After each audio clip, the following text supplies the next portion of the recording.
Hey guys, I am Deepa from Achievers Academy और मैं achievers academy में ज्योग्राफी पढ़ाती हूँ।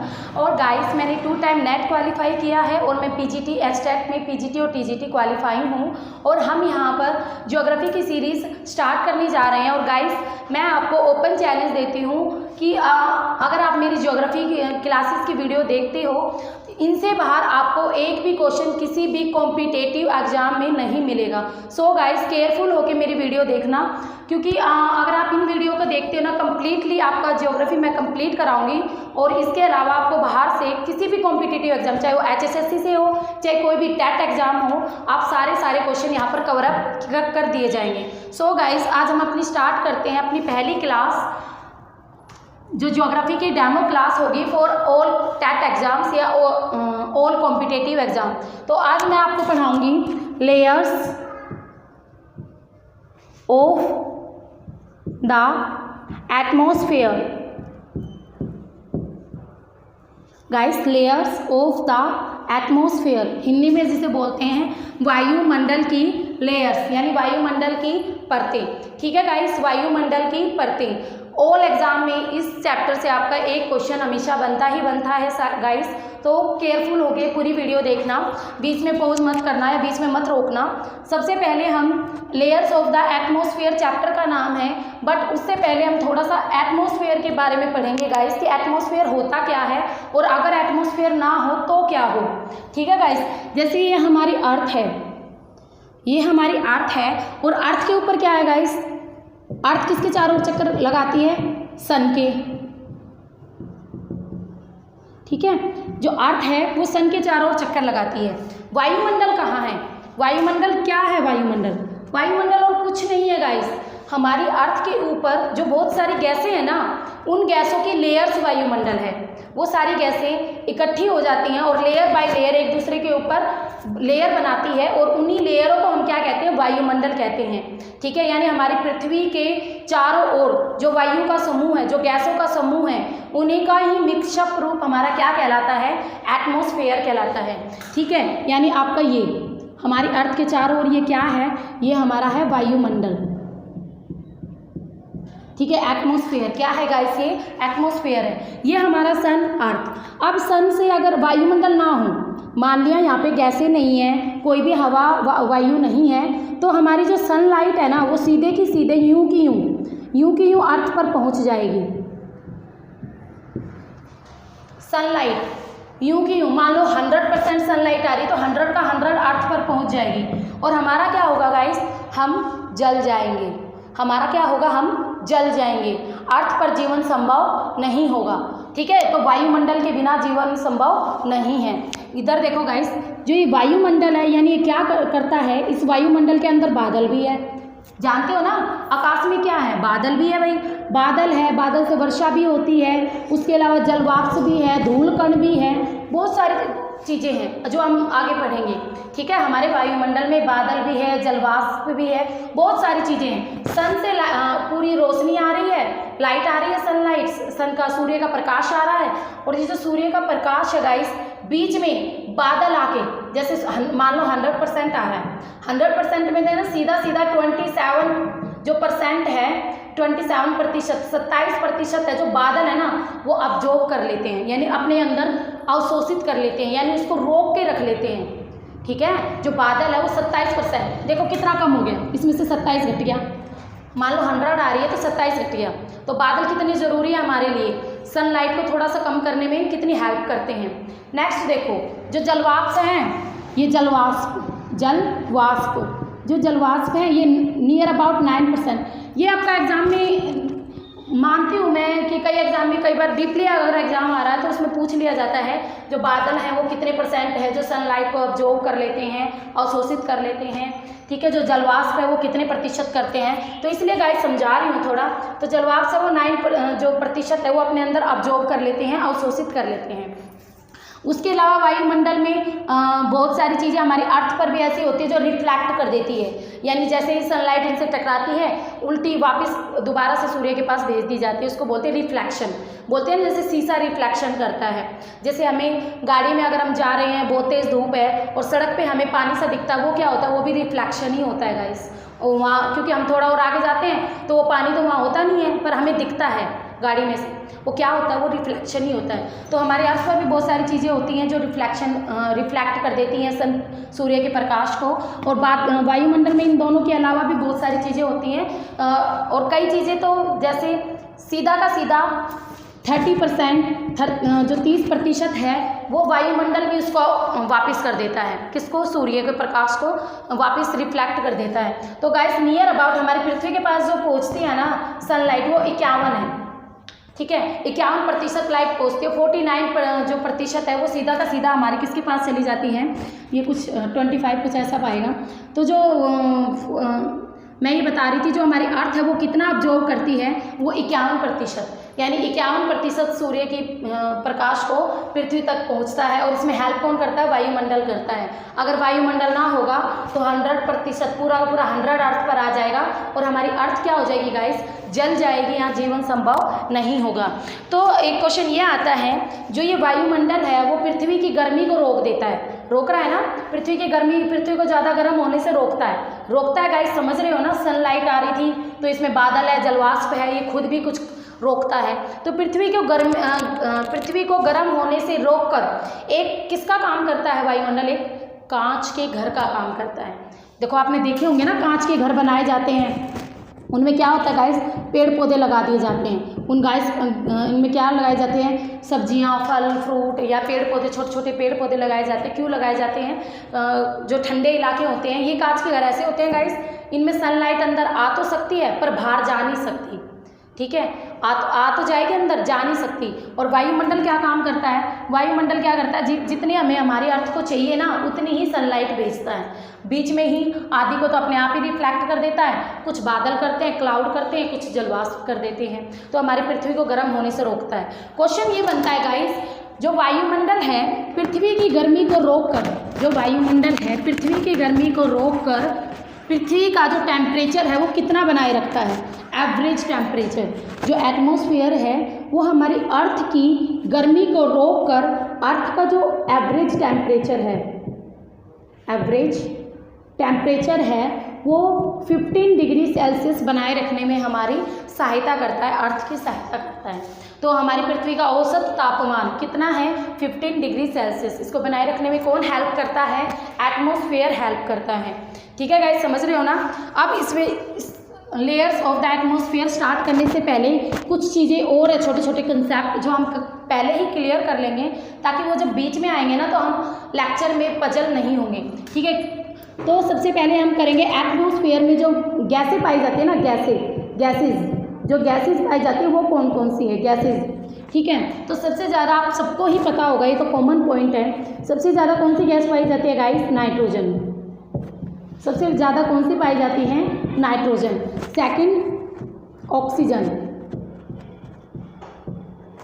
सेकंड गैस कौन सी पाई जाती है? ऑक्सीजन। थर्ड कौन सी पाई जाती है? Carbon dioxide. इसको क्या बोलते हैं? Carbon dioxide 0.03। फोर्थ नंबर पर गाइस कौन सी पाई जाती है? ऑर्गन। फोर्थ नंबर पर ऑर्गन 0.94, ठीक है। तो गाइस आप ये ध्यान रखना, 9th किसी बुक में 9.3 भी हो तो ज़्यादा दिक्कत मत लेना, 9.4 9.3 ऐसा ही है। इनके अलावा छोटी मोटी गैसें बहुत पाई जाती है, क्रिप्टोन, जेनोन, नियोन, ओजोन, उनसे रिलेटेड एग्जाम में क्वेश्चन नहीं आता, वो बहुत ही थोड़ी मात्रा में पाई जाती है। आपको बस यहाँ तक ये परसेंटेज याद होनी चाहिए, क्योंकि ये परसेंटेज पूछी जाती है एग्जाम में कि नाइट्रोजन कितने प्रतिशत पाई जाती है, ऑक्सीजन कितने प्रतिशत पाई जाती है वायुमंडल में, आपकी कार्बन डाइऑक्साइड कितने प्रतिशत पाई जाती है, ऑर्गन कितने प्रतिशत पाई जाती है। तो यहाँ से क्वेश्चन एग्जाम में आता ही आता है। तो ये वाला जो डेटा है ना वो आपको टिप्स पे होना चाहिए, क्योंकि एग्जाम में हर बार एक क्वेश्चन इससे बनता है। या तो वो मैच भी दे देता है, चारों गैसेस दे देगा और इधर साइड में इनको ऊपर नीचे करके दे देगा, बोलेगा मैच करो, ठीक है गाइस। तो इस तरह का क्वेश्चन यहाँ पे पुट होता है, तो वो याद रखना। और एक और चीज़ कि जो CO3 यानी CO2, सॉरी 3 नहीं यहाँ 2 आएगा, CO2 यानी कार्बन डाइऑक्साइड जो गैस है वो सबसे भारी गैस है, ठीक है, वो सबसे भारी गैस है। ये भी एग्जाम में एक बार क्वेश्चन आया था कि निम्न में से कौन सी गैस सबसे भारी है यानी वजन में, तो वो कौन सी है? कार्बन डाइऑक्साइड CO2 गैस, ठीक है, अब हम अपना वायुमंडल की जो मुख्य परतें हैं वो अब चैप्टर आपका स्टार्ट होगा, लेयर्स ऑफ द एटमॉस्फेयर। इससे पहले जो मैं आपको करा रही थी ये कुछ बेसिक पॉइंट थे इस चैप्टर के। ठीक है गाइस, अब हम अपना स्टार्ट करते हैं सबसे पहले लेयर्स ऑफ द एटमॉस्फेयर, और उसके लिए मैं एक छोटा सा मैप ड्रॉ कर रही हूँ गाइस। देखा गाइस, सबसे पहले हमारे वायुमंडल की जो लेयर्स हैं उनको कितने पार्ट्स में डिवाइड किया जाता है, तो गाइस इसको 5 पार्ट में डिवाइड किया जाता है। 5 पार्ट्स में डिवाइड किया जाता है। सबसे पहले जो लेयर होती है हमारी वायुमंडल की, सबसे पहली परत कौन सी है, अक्षोभ मंडल। क्षोभ मंडल, इसको अक्षोभ भी बोल देते हैं, क्षोभ भी बोल देते हैं। तो गाइस ध्यान देना, क्षोभ मंडल। और इसका इंग्लिश में नाम जरूर याद रखने हैं आपको। इंग्लिश में नाम याद नहीं रखोगे ना तो पजल होगे, क्योंकि कई बार हिंदी वाले पोर्शन में ही वो इंग्लिश वाले नाम को हिंदी में लिख के दे देता है। मैं अभी बताती हूँ आपको कैसे। जैसे ये क्षोभ मंडल है, इसको इंग्लिश में बोला जाता है गाइस ट्रोपोस्फेयर, ऐसे लिखे देगा, ट्रोपोस्फेयर ऐसे लिखा मिलेगा आपको हिंदी में।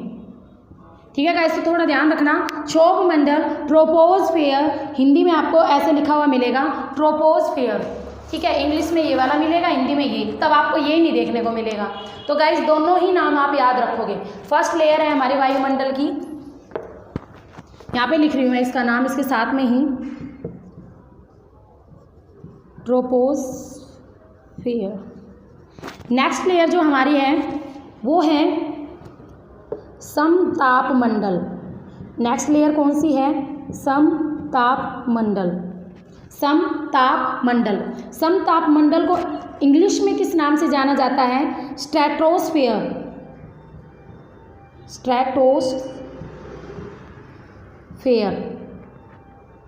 ठीक है, स्ट्रेटोस्फेयर।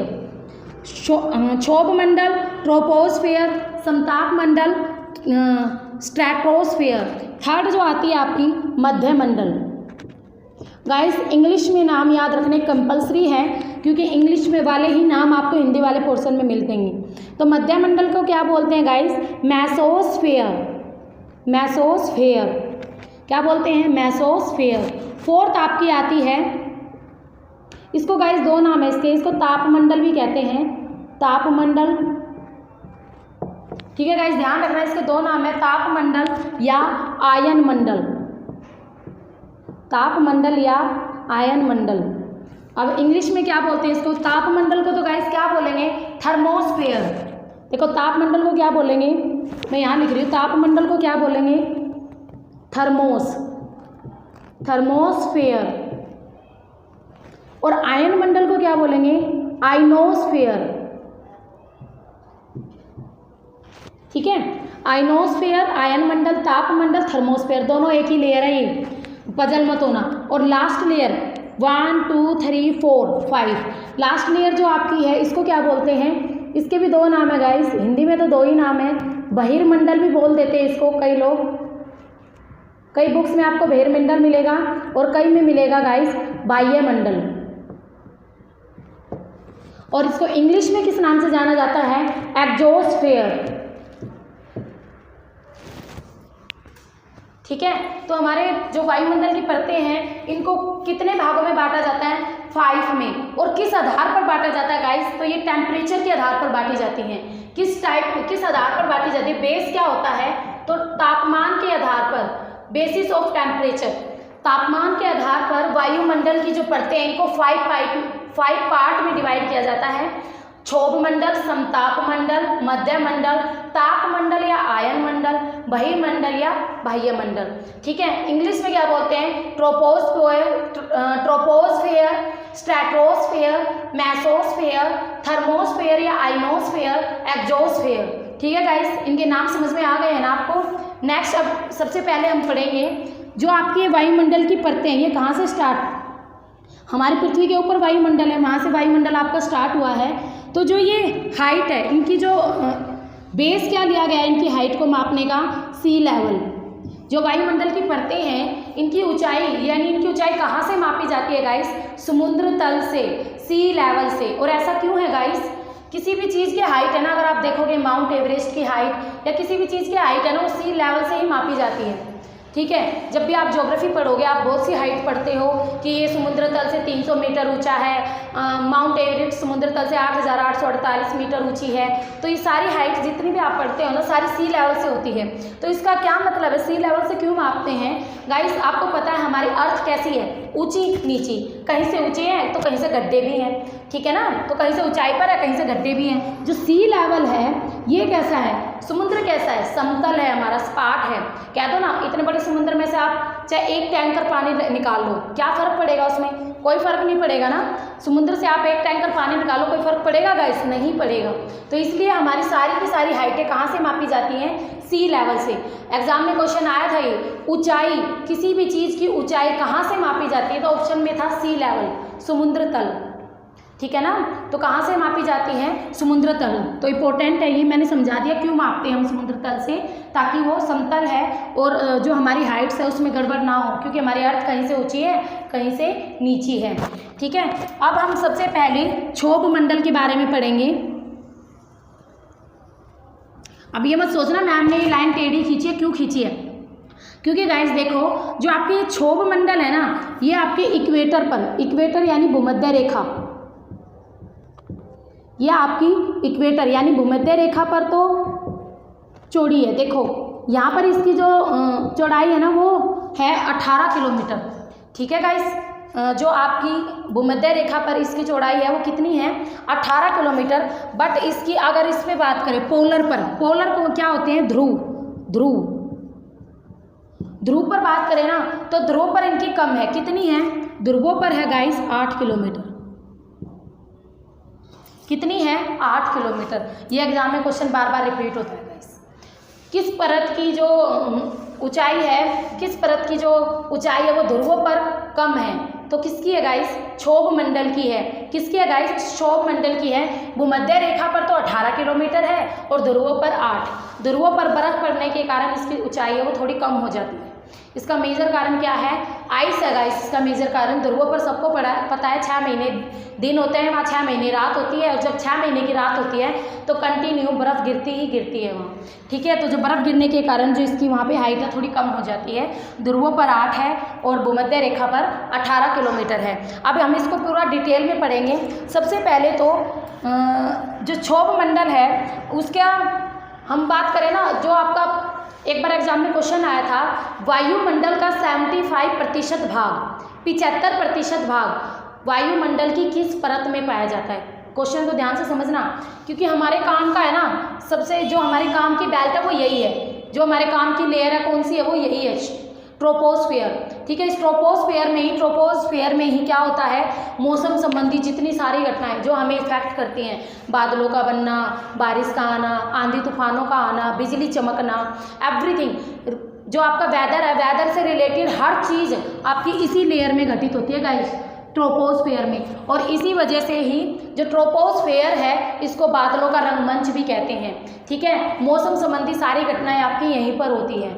तो इसलिए बोलते हैं हम 75% जो वायुमंडल है, जो पूरे वायुमंडल का 75% जो भाग है, 75% जो भाग है आपका, वो किस लेयर में पाया जाता है? क्षोभ मंडल में। तो जो वायुमंडल का 75% भाग है गाइस, किस लेयर में पाया जाता है? क्षोभ मंडल में पाया जाता है, ठीक है। इसको क्या बोलते हैं? ट्रोपोस्फियर। इंग्लिश में क्या बोलते हैं? ट्रोपोस्फियर। मेरे साथ साथ अगर बार बार इसका नाम लोगे तो याद हो जाएगा, ज़्यादा मुश्किल नहीं है, ठीक है। उसके बाद इसमें आती है, मैंने बता दिया मौसम, ये क्वेश्चन तो हद से ज़्यादा बार रिपीट हुआ है, मौसम संबंधी घटनाएं वायुमंडल की किस लेयर में घटित होती है? तो मौसम संबंधी जितनी भी घटनाएं होती है ना गाइस, आपकी क्षोभ मंडल में घटित होती है। किस में घटित होती हैं? ट्रोपोस्फियर में घटित होती हैं, ठीक है। उसके अलावा ये वायुमंडल की सबसे निचली परत है। कौन सी परत है? सबसे निचली। देखो सबसे ऊपर वाली ये है, पहले सबसे निचली, यानी ये हमारी अर्थ है, अर्थ से सबसे ऊपर ये है, बट वायुमंडल की कैसी है? सबसे निचली परत है। और सबसे निचली और सबसे सघन, सबसे निचली और सबसे सघन परत है गाइस, सबसे सघन। सघन मीन्स कैसे? सघन मीन्स होता है भारी, सघन मीन्स भारी, क्योंकि देखो जो आपके मौसम संबंधी सारी घटनाएं इसी में होती है, ठीक है। बादल बनना, बारिश आना, तूफान आना, सब कुछ इसमें आता है। ठीक है, तो पानी भी यानी फिर इसी में होगा, बादल हैं, यानी सारी एक्टिविटी यहीं पर हो रही है। तो कैसी है ये, सघन और भारी। उसके अलावा जो आपकी ऑक्सीजन और नाइट्रोजन और कार्बन डाई वाली गैसें हैं ना, उनकी मात्रा भी यहीं पर सबसे अधिक होती है क्षोभ मंडल में। हम भी तो इसी लेयर के नज़दीक रहते हैं ना पृथ्वी पर, हमें ऑक्सीजन चाहिए। देखो ऑक्सीजन है ना यहाँ पे, ठीक है, तो इसी वजह से ये, और कार्बन डाइऑक्साइड जो भारी गैस है वो भी यहाँ पर सबसे अधिक पाई जाती है। ठीक है, आंधी तूफान। आपसे क्वेश्चन पूछे जलवायु परिवर्तन, जलवायु एक बार क्वेश्चन आया था, जलवायु परिवर्तन वायुमंडल की किस परत में होता है? तो गाइस जलवायु परिवर्तन कब होता है, कहाँ होता है? क्षोभ मंडल में। ठीक है, मैंने बता दिया ना, मौसम से रिलेटेड कुछ भी आ जाए ना, पूछे बादल गरजना किस लेयर में? क्षोभ मंडल में। आंधी आना क्षोभ मंडल में, बादल बनना क्षोभ मंडल में, बारिश आना क्षोभ मंडल में, बिजली कड़कना क्षोभ मंडल। ये सारे क्वेश्चन रिपीट हो चुके हैं बार बार, जो मैं आपको बोल रही हूँ ये सारे एग्जाम में आ चुके हैं। टेट के एग्जाम में यहाँ से क्वेश्चन डालता ही डालता है एग्जामिनर हर बार। ठीक है, इन्हीं सब घटनाओं के कारण जो क्षोभ मंडल है ना, इसको किस और नाम से जाना जाता है? बादलों का रंगमंच। किस नाम से जाना जाता है गाइस? बादलों का रंगमंच। या फिर इसको और किस नाम से जानते हैं? इसको परिवर्तनशील के नाम से भी जाना जाता है। वायुमंडल की परिवर्तनशील यानी चेंजेबल, बार बार चेंजेबल होने वाली लेयर कौन सी है? यही। क्या नाम है इसका? क्षोभ मंडल। ठीक है, अब इसमें एक मेजर फैक्ट है जो आपका बहुत ही ज़रूरी है। देखो जैसे जैसे आप सी लेवल से ऊंचाई की ओर जाते हो, वायुमंडल में सी लेवल से आप ऊंचाई की ओर जाते हो, वैसे वैसे जो आपका तापमान यानी जो टेम्परेचर है वो 165 मीटर की ऊंचाई पर, आप 165 मीटर ऊंचे चले, 165 मीटर की ऊंचाई पर 1 डिग्री सेल्सियस जो तापमान है वो आपका गाइस क्या होता है? कम होता है। ध्यान रखना, ये एग्जाम में मोस्ट इम्पोर्टेंट है। ठीक है, टेम्परेचर 165 मीटर की ऊंचाई पर 1 डिग्री सेल्सियस तापमान आपका कम होता है जैसे जैसे आप सी लेवल से वायुमंडल की ओर ऊंचाई पर जाते हो। आपने देखा होगा ना, जब कई लोग ऐसे होते हैं जो हवाई जहाज़ में यात्रा करते तो उनके कानों में से खून बहने लगता है, तो वहाँ पर क्या होता है गाइस? तापमान वहाँ थोड़ा कम होता है।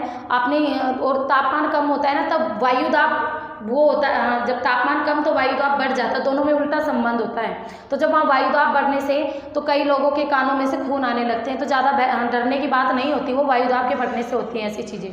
ठीक है, तो जो टेम्परेचर 165 मीटर पर 1 डिग्री सेल्सियस टेम्परेचर कम होता है, तभी तो आपकी जो माउंट है, जो आपके पर्वत है, उनकी ऊंचाई पर, चोटियों पर आप देखते हो तो क्या होती है? आइस होती है, बर्फ़ होती है। क्यों होती है? क्योंकि यही तो इफेक्ट डालता है, यही तो है। 165 मीटर की ऊंचाई पर 1 डिग्री सेल्सियस अपने आप ही कम हो जाता है। ठीक है, इसको क्या कहा जाता है? ठीक है, इसको क्या कहते हैं? इस वाले पूरे फॉर्मूले को क्या कहते हैं? Lapse rate of temperature. Lapse rate of temperature, lapse rate Hindi में क्या बोलते हैं? तापमान की हार्श दर। तापमान की हार्श दर क्या कहते हैं गाइस? तापमान की हार्श दर या तापमान की गिरावट दर। ठीक है, तापमान की गिरावट दर याद रखोगे ना। तापमान की गिरावट दर क्या है? 165 मीटर की ऊंचाई पर 1 डिग्री सेल्सियस जो टेम्परेचर है वो आपका कम हो जाता है। इसको क्या बोला जाता है? लैप्स रेट ऑफ टेम्परेचर, हार्श दर ऑफ तापमान। ठीक है, ये समझ में आ गया है ना गाइस? तो ये आपकी घटनी कहाँ से स्टार्ट हो जाती है? वो यहीं से हो जाती है। 165 मीटर की ऊंचाई पर 1 डिग्री सेल्सियस तापमान आपका कम होने लग जाता है। और एक बार क्वेश्चन आया था, ये तो मीटर पे बताया मैंने, 165 मीटर पर 1 डिग्री सेल्सियस। एक बार एग्जामिनर ने क्या किया ना, उसने 1 किलोमीटर पे पूछ लिया, तब बच्चे फंस गए। 1 किलोमीटर, तो गाइस आप वो भी कर लो यहाँ पर। 1 किलोमीटर अगर आप ऊंचाई पर जाते हो तो 6.4 डिग्री सेल्सियस तापमान है जो आपका वो कम हो जाएगा। ठीक है, 1 किलोमीटर पर कितना? 6.4 डिग्री सेल्सियस। 1 किलोमीटर पर कितना गाइस? 6.4 डिग्री सेल्सियस जो तापमान है वो आपका कम होता है। 165 मीटर पर कितना? 1 डिग्री सेल्सियस। दोनों याद रखोगे गाइस, भूलना मत। ठीक है, उसके बाद एक क्वेश्चन ये भी आता है जो आपका क्षोभ मंडल है, इसमें एक चीज़ और होती है गाइस, बहुत इंपॉर्टेंट है। क्षोभ मंडल का जो ऊपरी भाग है ना गाइस, इसमें है ना बहुत स्ट्रॉन्ग पावरफुल हवाएं चलती हैं, ठीक है। यहाँ से क्वेश्चन आया था, शायद पिछले से पिछले एचटेट में भी पूछा गया था। जो ये जो स्ट्रॉन्ग हवाएं हैं ना, इनको बोलते हैं जेट प्रवाह। क्या बोलते हैं? जेट प्रवाह। जेट प्रवाह बोलते हैं। इन हवाओं का क्या नाम है? जेट प्रवाह। और इनकी डायरेक्शन क्या होती है गाइस? तो ये देखो, ये पश्चिम है ना, और पश्चिम से किस ओर जा रही है? ये पूर्व की ओर जा रही है। तो इनकी डायरेक्शन क्या होती है? एक बार तो इनकी डायरेक्शन पूछी गई थी एचटेट के एग्जाम में कि जेट प्रवाह की जो डायरेक्शन है वो क्या है। तो गाइस इनकी जो डायरेक्शन है वो पश्चिम से पूर्व, वेस्ट टू ईस्ट।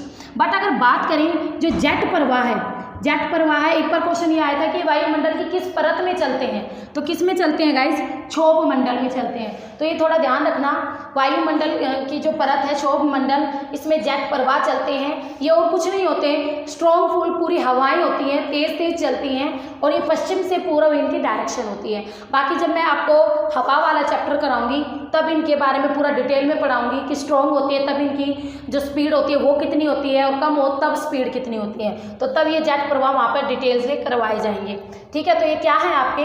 जेट प्रवाह। जो ये मैंने एरो बनाए हैं ये हवाओं के हैं, जेट प्रवाह, पश्चिमी जेट प्रवाह।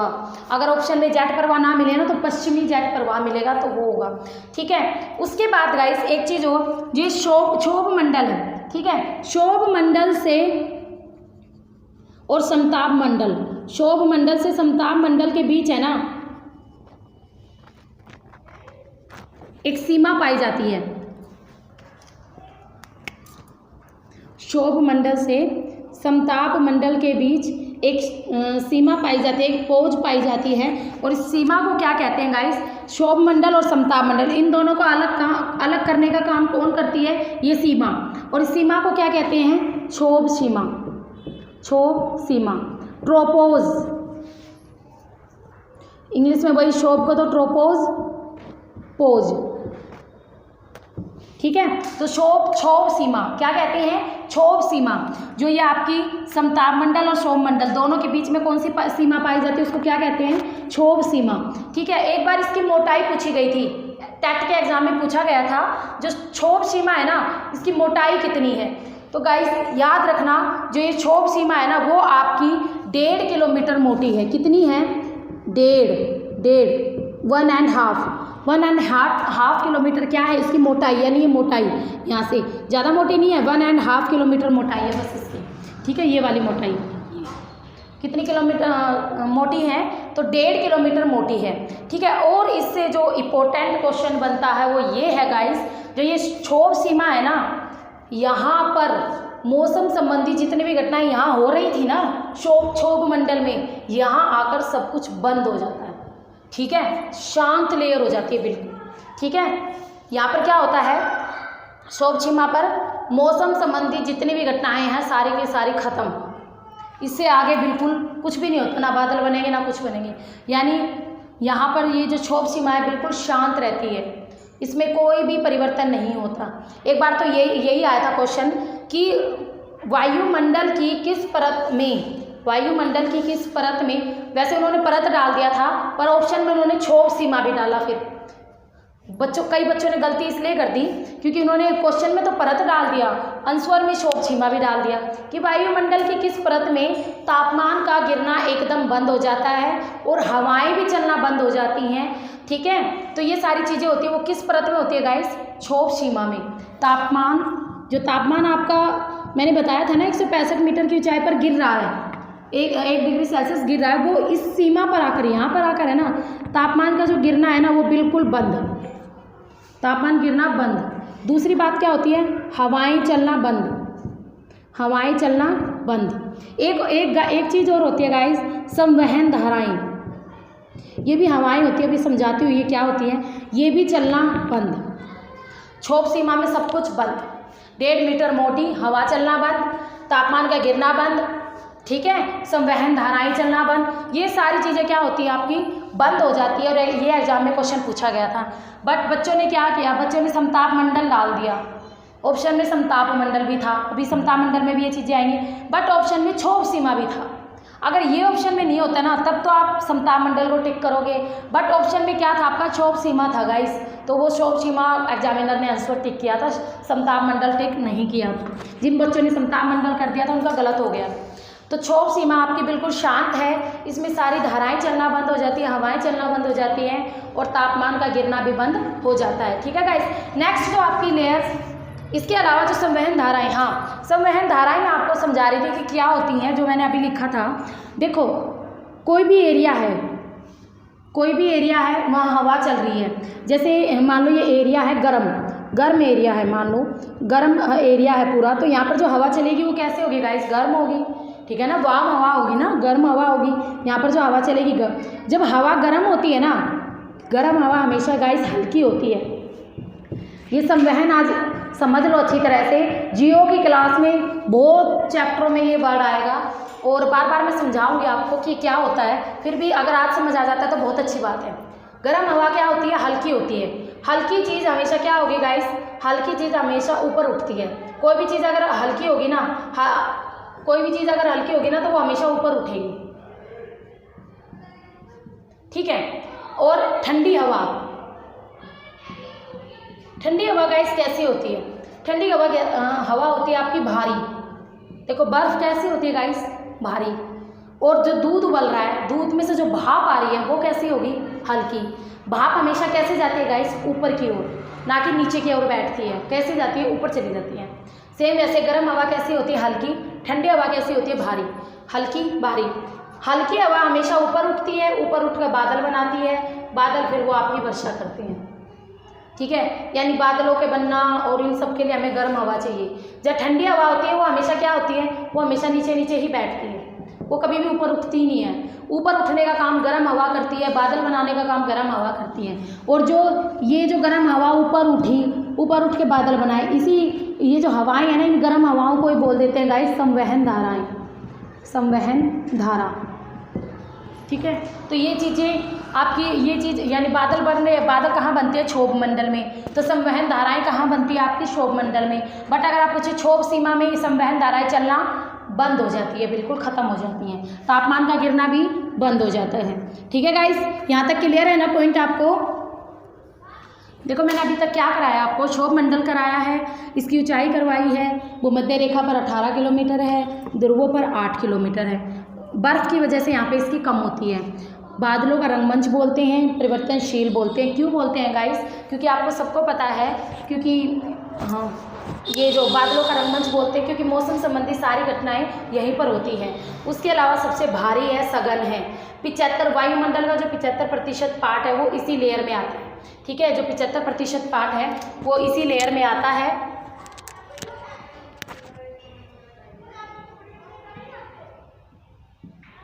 ठीक है, उसके अलावा सबसे भारी है और भूमध्य रेखा पर 18 किलोमीटर है। इसके ऊपर जो थी वो क्षोभ सीमा थी, इसकी ये 1.5 किलोमीटर आपकी मोटी थी। उसके अलावा जो क्षोभ सीमा से रिलेटेड एक चीज़ और आती है कि तापमान का गिरना यहाँ आकर बंद हो जाता है। उसके अलावा यहाँ पर हवाएं को चलना, धाराओं का भी चलना, सब कुछ बंद हो जाता है गाइस। ठीक है, नेक्स्ट लेयर जो अब हम करेंगे वो है हमारी समताप मंडल। कौन सी लेयर है, समताप मंडल। ठीक है, समताप मंडल आपकी ये 0 से 18 किलोमीटर थी, 0 से 18। समताप मंडल जो होती है वो 50 किलोमीटर तक होती है गाइस। कितने किलोमीटर तक होती है वायुमंडल में, 50 किलोमीटर की ऊंचाई तक होती है। इसकी हाइट कितनी होती है, 50 किलोमीटर। उसके बाद इसे जो मेजर एक सिंपल सा क्वेश्चन आता है, हवाई जहाज उड़ाने के लिए वायुमंडल की कौन सी परत है जो बेस्ट होती है। तो गाइस देखो मैंने यहीं पर बता दिया था, जो क्षोभ सीमा इसमें हवाएं चलना बंद हो जाती हैं। तो जब यही हवा नहीं चल रही तो ऊपर क्या चलेंगी। तो वायुमंडल में ये जो समताप मंडल है ना, ये बहुत शांत होता है। यहाँ पर ना कोई हवा चलती है, ना तूफान आती है, ना आंधी आती है। जब तूफान नहीं आएंगे, आंधी नहीं आएंगी तो हमारे हवाई जहाज आराम से उड़ेंगे। ठीक है, तो मैं यहाँ पर हवाई जहाज बना दूँ गाइस, ताकि आप पिक्चर को देख के आराम से। अब बनाएगा तो ऐसा ही, तो ज़्यादा हंसना मत कि मैम ने कैसा बनाया है, मछली टाइप कुछ बन गया है, कोई बात नहीं।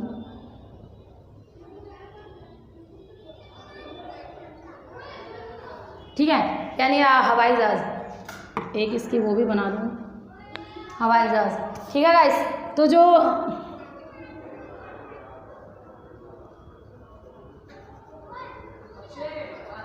अब बन गया है। तो हवाई जहाज उड़ाने के लिए सबसे बेस्ट लेयर कौन सी है आपकी? समताप मंडल। क्यों है भाई? क्योंकि हवाएं नहीं चलती। हवा नहीं चलेगी तो हमारा हवाई जहाज आराम से उड़ेगा ना, कोई दिक्कत नहीं आएगी ना। हवा चलेगी तो इसको भी उड़ा ले जाएगा तूफान, ऊपर तो और भी तेज़ तूफान होगा तो इसको तो अपने साथ उड़ा ले जाएगा। तो ऐसे में क्या होगा, फिर ये लड़खड़ा जाएगा और क्रैश होने की संभावना ज़्यादा बढ़ जाती है। तो जो वायुमंडल की किस लेयर में हवाई जहाज उड़ाए जाते हैं गाइस, तो वो आपके समताप मंडल में। और तापमान इस लेयर में, इस लेयर में जो टेम्परेचर है वो लगभग एक समान रहता है, ठीक है। तापमान है जो एक समान रहता है, ना तो ज़्यादा बढ़ता है ना ज़्यादा घटता है, ठीक है, एक समान रहता है। यहाँ पर अगर तापमान गिरना बंद हो जाता है ना, यहाँ का जो टेम्परेचर है ना वो बिल्कुल एक समान रहता है, ना तो बढ़ता है ना घटता है यहाँ टेम्परेचर। नेक्स्ट है कि इसमें है ना एक चीज़ होती है, 20 किलोमीटर तक, तो यहाँ पे 8 था ना, 20 किलोमीटर, 20 किलोमीटर, ध्यान से समझना गाइस, 20 किलोमीटर तक तो ना तापमान बिल्कुल स्थिर रहता है, यानी तापमान में ना तो वो बढ़ रहा है ना घट रहा है। 20 किलोमीटर तक बिल्कुल एक जैसा टेम्परेचर रहता है। बट 20 से 35 किलोमीटर के बीच, 20 से 35 किलोमीटर के बीच, और उसके बाद थोड़ा थोड़ा तापमान आपका बढ़ना शुरू हो जाता है, ठीक है। यानी 20 किलोमीटर तक तो तापमान में कोई बढ़ोतरी नहीं होगी। 20 किलोमीटर से लेके 35 किलोमीटर के बीच जो टेम्परेचर है वो थोड़ा थोड़ा बढ़ना स्टार्ट हो जाता है। और इसीलिए जो आपकी ओजोन लेयर है, 20 से 35 किलोमीटर के बीच, 20 से 35 किलोमीटर के बीच समताप मंडल में क्या पाया जाता है गाइस? Ozone layer. इंग्लिश में भी इसको ओजोन लेयर ही कहते हैं, ओजोन मंडल, ठीक है। तो एक बार तो एग्जाम में यही पूछ लिया गया था, सिंपल है, सिंपल। अगर ऊपरी तौर से क्वेश्चन पूछता है तो ये पूछेगा कि वायुमंडल की किस परत में, जो वायुमंडल है उसकी किस परत में ओजोन मंडल पाया जाता है या ओजोन गैस पाई जाती है, तो समताप मंडल में। बट अगर वो पूछे कितने से कितने किलोमीटर के बीच पाया जाता है, तो गाइस 20 से 35 किलोमीटर के बीच आपकी ओजोन गैस की मात्रा सबसे अधिक पाई जाती है।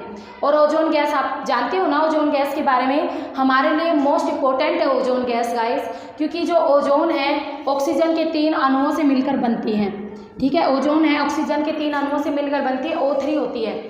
और जो गाइस जो हमारे जेट होते हैं, जेट विमान, ये जो लड़ाकू विमान नहीं होते हैं जो कि 26 जनवरी के टाइम पर काफ़ी उड़ाए जाते हैं, ये जो विमान होते हैं ना, और हमारे जो AC होते हैं, रेफ्रिजरेटर होते हैं, इनसे एक गैस निकलती है क्लोरोफ्लोरोकार्बन, CFC। और जो ये क्लोरोफ्लोरोकार्बन है ना, ये हमारी ओजोन परत को है ना गाइस बहुत नुकसान करती है। क्लोरोफ्लोरोकार्बन हमारी ओजोन परत को बहुत नुकसान करती है। और इसी वजह से आप सबको पता होगा कि ओजोन गैस है, जो ये ओजोन मंडल है, ओजोन परत है जो, इसमें बहुत बड़ा छेद भी हो चुका है, ठीक है। और ये छेद गाइस कहाँ पर है? ये छेद आपका अंटार्कटिका पर हुआ है, ठीक है, अंटार्कटिका पर ये छेद हुआ है गाइस। और इस छेद का पता किसने लगाया था? जोसेफ महोदय ने इसका पता लगाया था। और गाइस ये जो छेद है ना, इस छेद से क्या होगा? इस छेद से है ना आपकी जो सूर्य से ये ओजोन गैस क्या करती है, हमारे सूर्य से है ना, सूर्य के प्रकाश के साथ साथ है ना एक हानिकारक किरणें भी निकलती है जिनको बोलते हैं पराबैंगनी किरणें, ठीक है। इनके बारे में तो सबने सुना होता है, सूर्य से निकलती है पराबैंगनी किरणें। ये पराबैंगनी किरणों को है ना रोकने का काम करती है ओजोन गैस। पराबैंगनी किरणों को रोकने का कौन काम करती है? Ozone gas. जैसे ये पराबैंगनी किरणें आई, ठीक है, ओजोन गैस में छेद हुआ पड़ा है, तो वहाँ से वो जो किरणें है ना सीधी अर्थ पे आ रही है। अभी पराबैंगनी किरणें अर्थ पर आ रही है तो उसका क्या हमें नुकसान है? तो गाइस इसका सबसे बड़ा नुकसान ये है कि जो हमारे देश में कैंसर जो तेज़ी से बढ़ रहा है, वो क्यों बढ़ रहा है गाइस? इसी वजह से जो पराबैंगनी किरणें ये कैंसर को पैदा करती हैं, ठीक है, कैंसर की बीमारी को फैलाने का काम करती है। स्किन रोग जो होता है वो इन्हीं किरणों की वजह से होता है, पराबैंगनी किरणों की वजह से ही होता है। तो गाइस थोड़ा ध्यान रखना, ओजोन गैस सूर्य से कौन सी किरणों को रोकती है? पराबैंगनी किरणों को रोकती है। ओजोन गैस ऑक्सीजन के 3 अणुओं से मिलकर बनी है, ठीक है। ओजोन गैस का रंग कैसा होता है गाइस? नीला होता है। ओजोन गैस का रंग कैसा होता है? नीला होता है, ठीक है। और इसका ओजोन गैस को जो वो मापने की इकाई, ओजोन गैस का जो मापने की इकाई है वो क्या है गाइस? इसको ना डोप्सन इकाई में मापा जाता है। एक बार एग्जाम में ये क्वेश्चन भी आया था। ओजोन गैस को मापने की इकाई कौन सी है? डोप्सन। ओजोन गैस का रंग कैसा होता है गाइस? नीला। स्वाद कैसा होता है गाइस? तीखी। ओजोन गैस का स्वाद कैसा होता है? तीखी। रंग कैसा होता है? नीला। मापने की इकाई क्या होती है? डोप्सन। उसके अलावा अंटार्कटिका में ओजोन गैस में छेद हो चुका है। इस छेद का पता जोसेफ महोदय ने लगाया था और इस छेद से पराबैंगनी किरणें हमारी अर्थ पर आ रही है और कैंसर आप देख रहे हो डे बाय डे इंक्रीज होता जा रहा है, जो कि हर मनुष्य के लिए एक बहुत बड़ा खतरा है, क्योंकि कैंसर का कोई भी इलाज नहीं है। अगर शुरुआती स्टेज में पता चलता है तब तो है, बट लास्ट में तो नहीं है ना, तब तो मरेगा ही मरेगा। तो गाइस थोड़े अपने एसी कम चलाओ, ठीक है। जितने यूज़ कहते हैं ना, हर चीज़ का फ़ायदे हैं तो नुकसान भी है, बेनिफिट है तो उसका हमें नुकसान भी है। तो गाइस एसी से आपको ठंडी हवा मिलती है, कूलिंग मिलती है, बट एसी से निकलने वाली क्लोरोफ्लोरोकार्बन ओजोन गैस को नुकसान पहुंचा रही है और उस गैस की वजह से फिर अगर उसमें छेद ज़्यादा बढ़ता गया तो कैंसर भी उतना ही ज़्यादा बढ़ेगा, जो हमारे लिए ठीक नहीं होगा।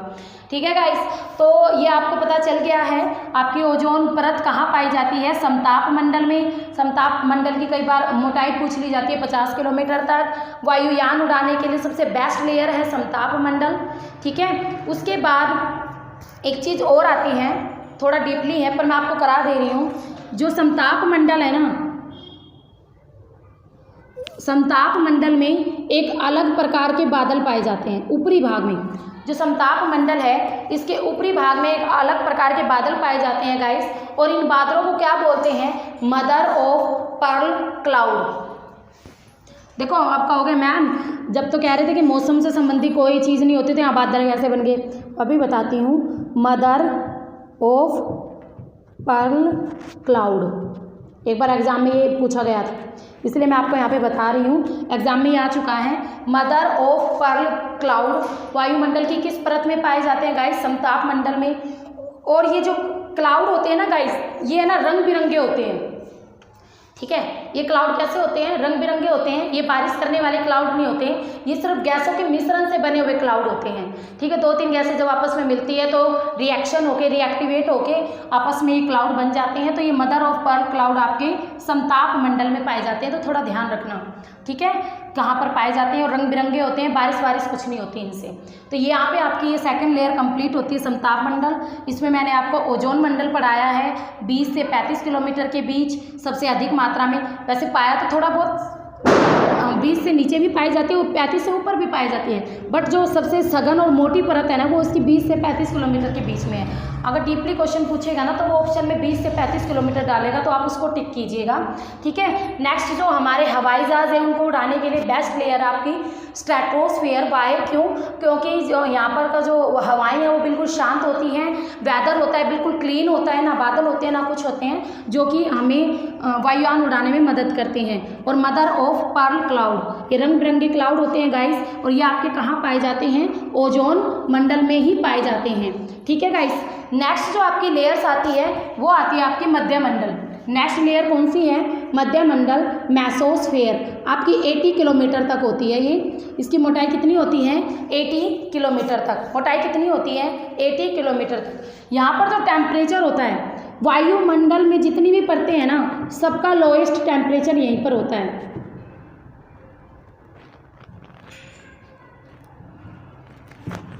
लोएस्ट टेम्परेचर, सबसे कम टेम्परेचर कितना गाइस? -100 degree Celsius.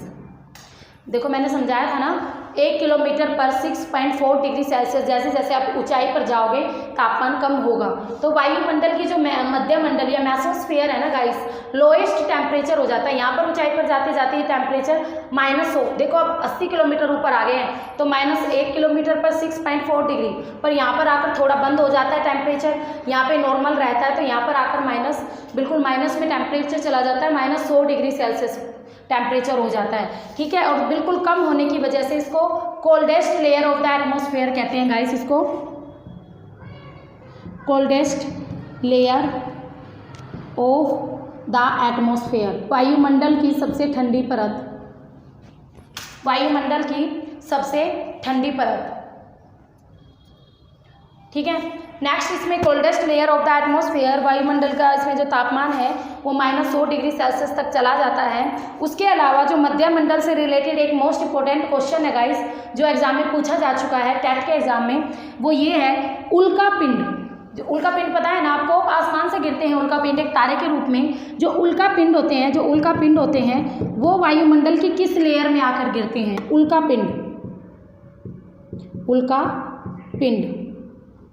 पिंड वायुमंडल की किस लेयर में आकर गिरते हैं गाइस? उल्का पिंड आपके वायुमंडल की मेसोस्फीयर यानी मध्यमंडल में आके गिरते हैं। किस में आके गिरते हैं? उल्का पिंड मेसोस्फीयर में आके गिरते हैं, जहाँ पर लोएस्ट टेम्परेचर होता है। ये क्वेश्चन एग्जाम में आ चुका है, टेट के एग्जाम में क्वेश्चन पूछा जा चुका है कि उल्का पिंड वायुमंडल की किस लेयर में आकर नष्ट हो जाते हैं, खत्म हो जाते हैं, गिर जाते हैं। तो आपके मेसोस्फीयर यानी मध्यमंडल में आकर उल्का पिंड खत्म हो जाते हैं। ठीक है, उसके बाद जो आपकी नेक्स्ट लेयर आती है, इससे आपको बस इतना ही याद रखना है, 2-3 पॉइंट ही हैं। नेक्स्ट लेयर जो आपकी आती है तापमंडल या आयन मंडल। नेक्स्ट लेयर क्या है? तापमंडल या आयन मंडल। 640 किलोमीटर की ऊंचाई तक, 640 किलोमीटर की ऊंचाई तक मोटाई है इसकी, ठीक है, ऊंचाई तक ये पाई जाती है। थर्मोस्फीयर, तापमंडल क्यों कहते हैं गाइस? तापमंडल क्यों कहते हैं गाइस? यहाँ पर देखो, यहाँ तक तो आपका माइनस था, ये पर जैसे जैसे यहाँ से ऊपर जाते हैं ना, तो आपका जो टेम्परेचर है वो अचानक से बढ़ जाता है। यहाँ पर 100 डिग्री सेल्सियस टेम्परेचर हो जाता है, ठीक है, 640 किलोमीटर की ऊंचाई पर 100 डिग्री सेल्सियस टेम्परेचर हो जाता है। क्यों हो जाता है गाइस 100 डिग्री सेल्सियस टेम्परेचर हो जाता है? क्योंकि यहाँ पर जो आपकी गैसें हैं ना, जो गैसें हैं वो आके यहाँ पे रिएक्शन काफ़ी मात्रा में कर देती हैं, ठीक है। जो आपकी नाइट्रोजन, ऑक्सीजन और कार्बन डाइऑक्साइड गैस, ये तो आपके नीचे नीचे रहती है, ठीक है। यहाँ पर तो थोड़ी बहुत मात्रा में होती है, नीचे नीचे भारी गैसें हैं तीनों, ठीक है। बट ऊपर अगर आप जाओगे ना, हाइड्रोजन गैस क्या करती है गाइस? हाइड्रोजन विस्फोट का भी तो काम करता है ना, और विस्फोट होगा तो क्या होती है? विस्फोट होता है तो क्या होती है? उष्मा निकलती है, गर्मी निकलती है, टेम्परेचर बढ़ता है। तो हाइड्रोजन और हीलियम जैसी गैसें पाई जाती हैं आगे ऊपर वाले पार्ट में, ठीक है। तो इसी वजह से यहाँ का टेम्परेचर 100 डिग्री सेल्सियस टेम्परेचर हो जाता है, तो और जो कि यहाँ का सबसे ज़्यादा टेम्परेचर होता है, इसलिए इसको क्या बोलते हैं? तापमंडल के नाम से भी जाना जाता है। किस नाम से भी जाना जाता है? तापमंडल के नाम से भी जाना जाता है। दूसरा नाम है आयन मंडल, आयनोस्फीयर गाइस क्यों बोलते हैं? एक है ना हमारे वायुमंडल में है ना रेडियो तरंगे होती हैं गाइस, रेडियो तरंगे, ठीक है, रेडियो तरंगे होती हैं। ये रेडियो तरंगे क्या करती हैं? जो आजकल आप देखते हो ना, एलईडी देखते हो, टीवी देखते हो, रेडियो सुनते हो, सब कुछ, ये जो प्रसारण होता है ये किन तरंगों की वजह से संभव है? वो इन्हीं तरंगों की वजह से संभव है। कोई भी प्रोजेक्ट है, कोई भी न्यूज़ है, हमने अपने सेंटर से इन रेडियो तरंगों के पास भेजते हैं, और ये रेडियो तरंगे क्या करती हैं? आगे उनको पूरी अर्थ पर भेज देती है, प्रसारित कर देती है। प्रसारण का जो हमारा काम है वो इन तरंगों से ही संभव हुआ है, ठीक है। इनमें है ना ODEF, ये जो रेडियो तरंगे हैं ODEF, ये 4 तरंगे पाई जाती हैं, ठीक है, इस लेयर में, आयनोस्फीयर में, आयन मंडल में, ठीक है। जो ये ODEF, ये 4 प्रकार की तरंगे पाई जाती हैं जो उनको प्रसारित करने में सहायता करती है, ठीक है। तो समझ लेना, रेडियो तरंगे वायुमंडल की किस परत में पाई जाती है? क्वेश्चन ये हद से ज़्यादा बार रिपीट हो चुका है, मैं तो कह रही हूँ फेमस क्वेश्चन है इस चैप्टर का, पूछा तो जाता ही है, इसको तो रट के चलना, मोस्ट इंपॉर्टेंट है भाई ये क्वेश्चन। रेडियो तरंगे आपकी आयन मंडल, ऑप्शन में देखो आयन मंडल मिलेगा, तापमंडल बहुत कम मिलता है, आयन मंडल। रेडियो तरंगे की वजह से ही इसको आयन मंडल के नाम से जाना जाता है, ठीक है। FM की तरंगे, टीवी और जो प्रसारण है वो आपका सब कुछ रेडियो तरंगों की वजह से ही संभव हुआ है। और इनको और क्या कहते हैं? इनको विद्युत तरंगे भी कहते हैं। इन रेडियो तरंगों को किस नाम से और जाना जाता है? विद्युत तरंगों के नाम से भी जाना जाता है। या फिर पूछ ले विद्युत तरंगे कहाँ पाई जाती हैं, तो वो अभी आपकी आयन मंडल में ही पाई जाती हैं, ठीक है गाइस। उसके अलावा एक छोटा सा पॉइंट और है, यहाँ पे है ना कुछ पोलर लाइट भी पाई जाती हैं। ये तो रेडियो तरंगे थी और आपकी विद्युत तरंगे थी, एक पोलर लाइट भी होती हैं, पोलर लाइट, ठीक है। हिंदी में इनको क्या बोलते हैं गाइस? अरोरा। हिंदी में क्या बोलते हैं? अरोरा, अरोरा, ये अरोरा हिंदी में क्या बोला जाता है? अरोरा, इंग्लिश में पोलर लाइट। ये जो लाइट होती है ना, हमारी पृथ्वी के 2 ध्रुव है, ये हमारी अर्थ है ना, अर्थ के 2 ध्रुव हैं, ये नॉर्थ में है जो, तो ये नॉर्थ पोल है, और जो ये साउथ में है ये है साउथ पोल, ठीक है। और वायुमंडल की ऊंचाई पर है ना, इन दोनों ही पोलों के आसपास एक लाइट दिखाई देती है। इन दोनों ही पोल्स के आसपास एक लाइट दिखाई देती है। ये लाइट गाइस और कुछ नहीं होता, 6 महीने के बाद है ना, 6 महीने की जैसी रात हुई है, एक पोल पे यहाँ पे 6 महीने की रात चल रही है, तो यहाँ पे 6 महीने का दिन चल रहा है। ठीक है गाइस, जब यहाँ पे 6 महीने की रात चल रही होती है ना, रात के बाद जो पहली सुबह होगी ना, जो पहली सुबह, और जैसे ही सूर्य की रोशनी बर्फ पे गिरेगी तो रिफ्लेक्शन होगा, रिफ्लेक्ट होके जो लाइट होती है ना, वही लाइट है ये अरोरा बोलते हैं जिसको ज्योग्राफी में। तो ज्योग्राफी में हर चीज़ का है ना एक पॉइंट होता है, हर चीज़ क्यों आई, कैसे आई, हर चीज़ का एक वैल्यू होती है। मैं ये कहूँगी कि जो ये पोलर लाइट है, जब 6 महीने की रात के बाद पहली सुबह होगी ना, तो जो बर्फ़ पे जो सूर्य की रोशनी पड़ती है ना, उसके बाद जो रिफ्लेक्शन होता है, उसी रिफ्लेक्शन से ये अरोरा लाइट बनती है। ठीक है। और इनको क्या बोलते हैं, उत्तरी ध्रुव में तो बोलते हैं गाइस उनको उत्तरी ध्रुवीय ज्योति। क्या बोलते हैं, उत्तरी ध्रुवीय ज्योति। और दक्षिण ध्रुव में क्या बोलते हैं, दक्षिणी ध्रुवीय ज्योति। ठीक है।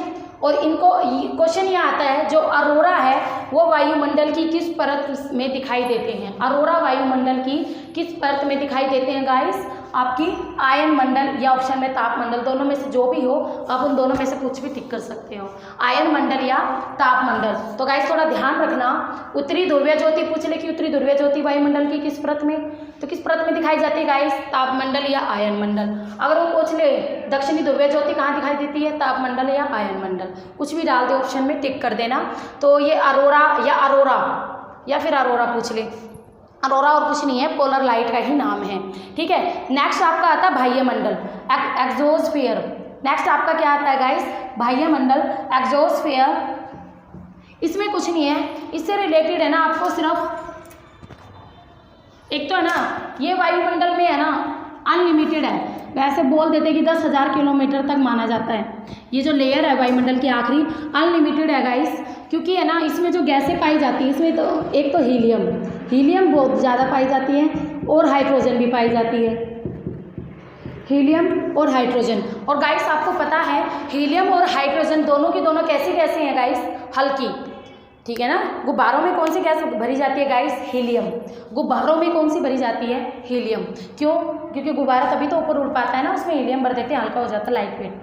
तो हीलियम और हाइड्रोजन आपकी कहाँ, वायुमंडल की सबसे लास्ट लेयर है, वायुमंडल और बाह्य मंडल में पाई जाती हैं हीलियम और हाइड्रोजन। और इसीलिए यहाँ की जो हवा है ना, आगे अंतरिक्ष में जाके खो जाती है। ठीक है। हवा क्या होती है, अंतरिक्ष में जाकर खो जाती है, वायु विलीन हो जाती है। और इसकी ऊंचाई कितने किलोमीटर तक है गाइस, 10,000 किलोमीटर तक। उससे आगे आपका अंतरिक्ष आ जाता है, वहाँ ना तो फिर कोई गैस बचती है ना कुछ और बचता है।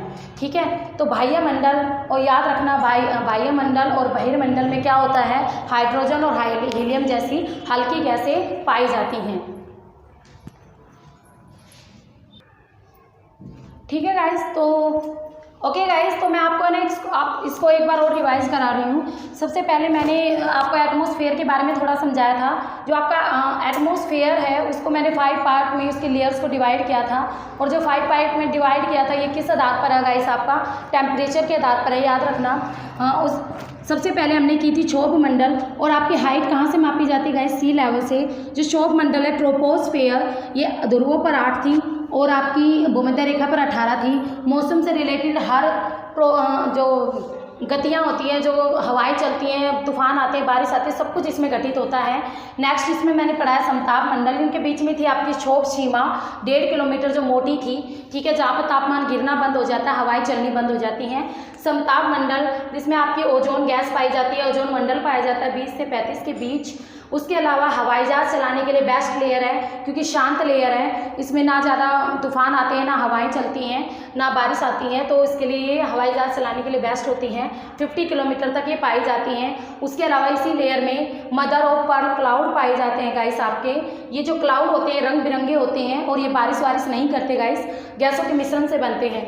Third layer of the atmosphere कौन सी थी गाइस, मेसोस्फेयर। जो मेसोस्फेयर थी ये lowest temperature of the atmosphere के नाम से भी नोन होती हैं। इसमें उल्का पिंड जो होते हैं, एक तो वो उल्का पिंड आकर जो हमें दिखते हैं वो इसी वायुमंडल के मेसोस्फेयर में ही दिखते हैं। उसके अलावा जो ये coldest layer of the atmosphere के नाम से भी जानी जाती है। वाई क्यों, क्योंकि लोएस्ट टेम्परेचर होता है, लोएस्ट टेम्परेचर में तो चीज़ें कोल्ड ही होंगी। ठीक है गाइस। और इसकी जो मोटाई है वो 80 किलोमीटर तक होती है। Next layer of the atmosphere है थर्मोस्फेयर। ट्रोपोस्फियर या आयनोस्फियर, तापमंडल या आयन मंडल। और इसमें क्या होता है गाइस, आपकी पोलर लाइट दिखती हैं। ये पोलर लाइट मैंने आपको डीपली समझा दी है। हमारे ध्रुवों पर रिफ्लैक्शन की वजह से कुछ लाइट्स दिखती हैं, उनको बोला जाता है पोलर लाइट, हिंदी में अरोरा। और इसकी जो मोटाई है गाइस 640 किलोमीटर है। उसके अलावा इसके आयन मंडल में आपकी विद्युत तरंगें और रेडियो तरंगें भी पाई जाती हैं जो आपके प्रसारण का काम करती हैं। ठीक है, last layer of the atmosphere मैंने आपको पढ़ाया बहिर्मंडल या बाह्य मंडल, और इसको एक्सोस्फेयर इंग्लिश में बोला जाता है गाइस। हीलियम और हाइड्रोजन इन दोनों की मात्रा सबसे अधिक पाई जाती है एक्सोस्फेयर में। इस यहाँ पर जाके जो आपकी किलोमीटर में है, ये हल्की होने के कारण, गैसें हल्की होने के कारण 10,000 किलोमीटर की ऊंचाई तक ये चली जाती हैं। ठीक है, और उसके बाद थोड़ा सा आप ये पढ़ लीजिए, ये मैं आप रब कर रही हूँ। अगर आपको पिक खींचनी हो तो गाइस आप खींच सकते हो। अब नेक्स्ट जो हम इसमें करेंगे ना, वो हम करेंगे लेयर्स के नाम मैं बिल्कुल ऐसे के ऐसे ही रखूँगी ताकि आपको दिखती रहें। सबसे पहले तो है ना CO2, एग्जाम में कोई क्वेश्चन पूछा गया था। जो CO2 है, कौन सी है गाइस CO2? Carbon dioxide. वायुमंडल में कितने किलोमीटर की ऊंचाई तक पाई जाती है? तो वायुमंडल में केवल 20 किलोमीटर की ऊंचाई तक पाई जाती है। आपको याद होगा मैंने क्षोभ मंडल में एक चीज़ लिखवाई थी कि क्षोभ मंडल है जो वो एक सघन परत है गाइस, भारी परत है। तो जो CO2 कार्बन डाइऑक्साइड है वो 20 किलोमीटर की ऊंचाई तक पाई जाती है। अब आपका ये जो 20 किलोमीटर है, ठीक है, तो 20, और मैंने ये भी बताया था आपको क्लास की, जब मैंने लेक्चर स्टार्ट किया था तब मैंने आपको एक चीज़ बताई थी कि जो CO2 है ना वो सबसे भारी गैस है। ये एग्जाम में क्वेश्चन आ चुका है। निम्न में से कौन सी गैस सबसे भारी है? Nitrogen, oxygen, CO2, organ. तो CO2 गाइस सबसे भारी गैस है, इसलिए ये क्षोभ मंडल में सबसे ज़्यादा पाई जाती है, और इसी वजह से क्षोभ मंडल एक सघन परत है यानी भारी परत है। नेक्स्ट आपकी नाइट्रोजन, NO2 और ऑक्सीजन, और दूसरी कौन सी है गाइस? ऑक्सीजन। ये दोनों नाइट्रोजन और ऑक्सीजन गाइस आपकी वायुमंडल में 100 किलोमीटर की ऊंचाई तक पाई जाती हैं। नाइट्रोजन और ऑक्सीजन गाइस, ये इंपॉर्टेंट पॉइंट है जो मैं अभी आपके साथ डिस्कस कर रही हूँ, और जो ये इंपॉर्टेंट पॉइंट है ना हर बार एग्जाम में पूछे जाते हैं। सीधे सीधे तौर पे इनके क्वेश्चंस बनते हैं, या फिर आप ये लगा लो मैं आपसे सीधे सीधे क्वेश्चंस डिस्कस कर रही हूँ इस टॉपिक से रिलेटेड। ठीक है, जो क्वेश्चंस बनते हैं वो डिस्कस कर रहे हैं अब हम। नाइट्रोजन प्लस ऑक्सीजन, नाइट्रोजन और ऑक्सीजन दोनों की दोनों आपकी 100 किलोमीटर की ऊंचाई तक पाई जाती हैं। उसके बाद आपकी सबसे ऊंचाई पर कौन सी पाई जाती है? मैंने पढ़ाया भी है, हाइड्रोजन और हीलियम। दोनों की दोनों हल्की हैं, और हल्की चीज़ तो हमेशा ऊपर ही जाएगी। मैंने आपको बताया था गर्म हवा हमेशा ऊपर जाती है, हल्की होती है ना।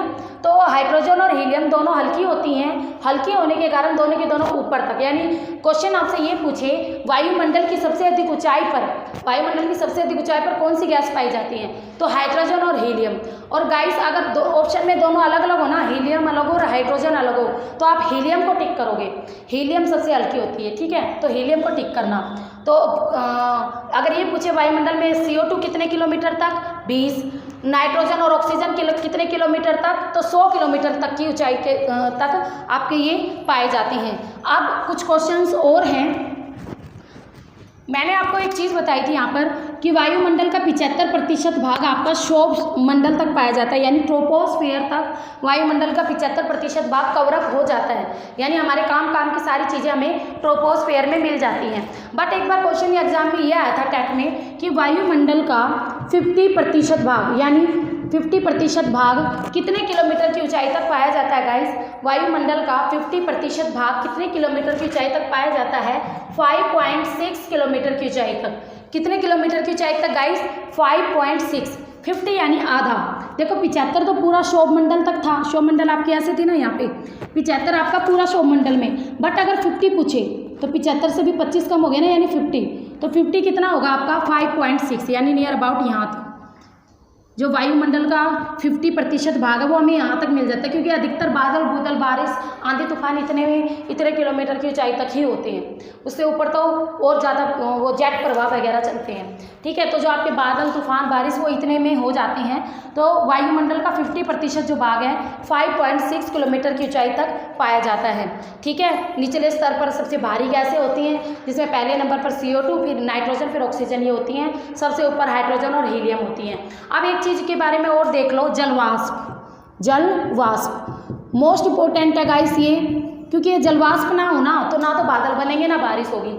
ये है ना हमारे वायुमंडल में इनकी जो मात्रा है ना एवरेज मात्रा है वो सिर्फ 4% है गाइस। कितनी मात्रा में पाए जाते हैं? सिर्फ 4% में पाए जाते हैं जलवाष्प। उसके बावजूद ही हमारे लिए मोस्ट इम्पोर्टेंट है। अगर ये ना हो तो मौसम संबंधी जो हमें बारिश चाहिए वो होगी ही नहीं, बादल ही नहीं बनेंगे। बारिश तो तब होगी ना जब बादल बनेंगे। तो है ना, जैसे जैसे ऊंचाई, क्वेश्चन एक बार ये आया था कि जैसे जैसे वायुमंडल में हम ऊंचाई पर जाते हैं ना तो जलवाष्प की जो मात्रा है उसमें घटती है जलवाष्प की मात्रा, या बढ़ती है, या एक समान रहती है। तो क्वेश्चन में ऑप्शन ये थे आपके। तो जैसे जैसे आप ऊंचाई के साथ जाओगे ना आपकी जलवाष्प की मात्रा है ना वो भी घटेगी। क्योंकि गाइस देखो सिंपल सी बात है, मैंने बता दिया ना, बादल बनना, बारिश होना सारा आपका क्षोभ मंडल में होता है। इससे ऊपर तो ये चीज़ें होंगी ही नहीं। और जलवाष्प भी आपके ज़्यादातर इसी लेयर तक ही होते हैं आपके। तो याद रखना, जैसे जैसे ऊंचाई पर जाओगे जलवाष्प की जो मात्रा है वो आपकी कम होती चली जाती है, ठीक है। और वायुमंडल का जो संपूर्ण जलवाष्प, पूरे वायुमंडल के जो अगर संपूर्ण जलवाष्प की बात करें ना तो केवल गाइस वो आपके 8 किलोमीटर तक ही पाए जाते हैं, क्योंकि यहाँ 8 किलोमीटर तक ही सारी घटनाएं हो जाती हैं। संपूर्ण वायुमंडल का 90% भाग, संपूर्ण वायुमंडल का जो जलवाष्प है, जलवाष्प का 90% जो भाग है ना केवल हमें 8 किलोमीटर की ऊंचाई तक मिल जाते हैं, ठीक है गाइस। समझ आ रहा है ना। जलवाष्प 4% है, कुल थोड़ी सी मात्रा में होते हैं। संपूर्ण वायुमंडल में जो जलवाष्प है ना उनका 90% भाग हमें केवल 8 किलोमीटर की ही ऊंचाई तक मिल जाते हैं, जो आपकी क्षोभ मंडल में है। इसलिए मौसम संबंधी सारी घटनाएं कहाँ होती हैं? क्षोभ मंडल में होती हैं। तो गाइस आई थिंक आपको ये चैप्टर समझ में आया होगा, और मैं गारंटी देती हूँ गाइस इस चैप्टर में यहाँ से एक भी क्वेश्चन आपका बाहर से नहीं आएगा। यहाँ पे जो आपकी ज्योग्राफी कराई जाएगी ना गाइस, हर चैप्टर हर क्वेश्चन कवर अप करेगा। आपका कोई भी टेट एग्जाम हो, एनी कॉम्पिटिटिव एग्जाम हो, HSSC से रिलेटेड एग्जाम हो, इससे बाहर आपके क्वेश्चन आएगा ही नहीं। ये मेरा ओपन चैलेंज है। तो गाइस ऐसे ही वीडियो को देखते रहना, और ताकि मैं नई नई वीडियो बनाती रहूं और आपको भेजते रहें। तो thank you so much guys for watching this video. Thank you very much.